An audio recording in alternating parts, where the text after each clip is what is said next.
Hello, কেমন আছেন সবাই? আশা করছি ভালোই আছেন। ওজন কমানোর কিছু উপায় শেয়ার করার পর আপনারা অনেকেই কিটো ডায়েট সম্পর্কে জানতে চেয়েছেন। আজ আমরা কথা বলবো কিটো ডায়েট নিয়ে। কিটো ডায়েট নামটা নিশ্চয়ই আপনারা অনেকেই শুনেছেন, কিন্তু এটি আসলে কি, কিভাবে কাজ করে, আর এটি কি সত্যিই ওজন কমানোর জন্য কার্যকর? এই ভিডিওটিতে আমরা সহজ ভাষায় এই সকল প্রশ্নের উত্তর খুঁজব। চলুন শুরু করা যাক। প্রথমেই জেনে নিন কিটো ডায়েট কি। কিটো ডায়েট হলো একটি low carbon high fat diet. এর মূল উদ্দেশ্য হলো শরীরকে কিটোসিন নামক একটি মেটাবলিক অবস্থায় নিয়ে যাওয়া। সাধারণত আমাদের শরীর শক্তির জন্য কার্বোহাইড্রেট বা গ্লুকোজ ব্যবহার করে, কিন্তু কিটো ডায়েটে কার্বোহাইড্রেটের পরিমাণ এতটাই কমিয়ে দেওয়া হয় যে শরীর শক্তির জন্য ফ্যাট পোড়ানো শুরু করে। এই প্রক্রিয়ায় লিভার ফ্যাট থেকে কিটোন বডি তৈরি করে, যা শক্তির উৎস হিসেবে ব্যবহৃত হয়। এখন চলুন জেনে নেওয়া যাক কিটো ডায়েটের খাবার সমূহ। কিটো ডায়েটে আপনি কি খাবেন? এখানে কার্বোহাইড্রেটের পরিমাণ খুবই কম থাকে। সাধারণত প্রতিদিন 20 থেকে 50 গ্রামের মতো।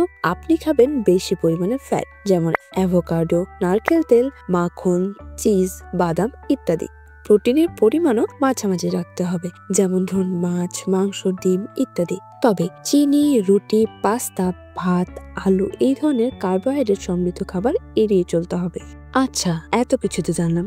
এখন চলুন জেনে নিই কিটো ডায়েটের সুবিধা সমূহ। 1. ওজন কমানো। কিটো ডায়েটের সব থেকে বড় সুবিধা হলো এটি দ্রুত ওজন কমাতে সাহায্য করে। শরীর যখন ফ্যাট পোড়ানো শুরু করে তখন ওজন দ্রুত কমে।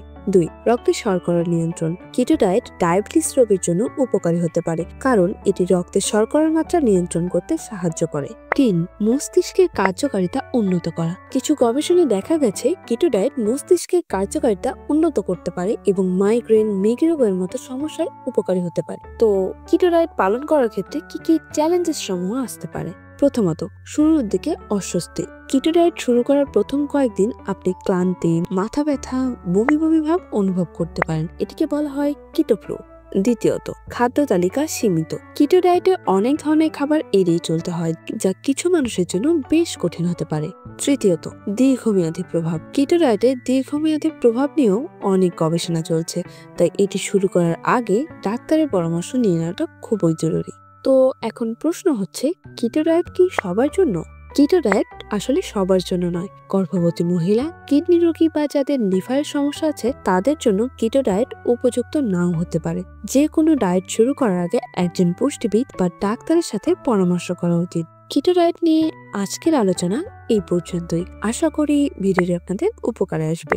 দেখা হচ্ছে পরবর্তী ভিডিওতে। তো ততক্ষণ পর্যন্ত ভালো থাকুন, সুস্থ থাকুন। ধন্যবাদ।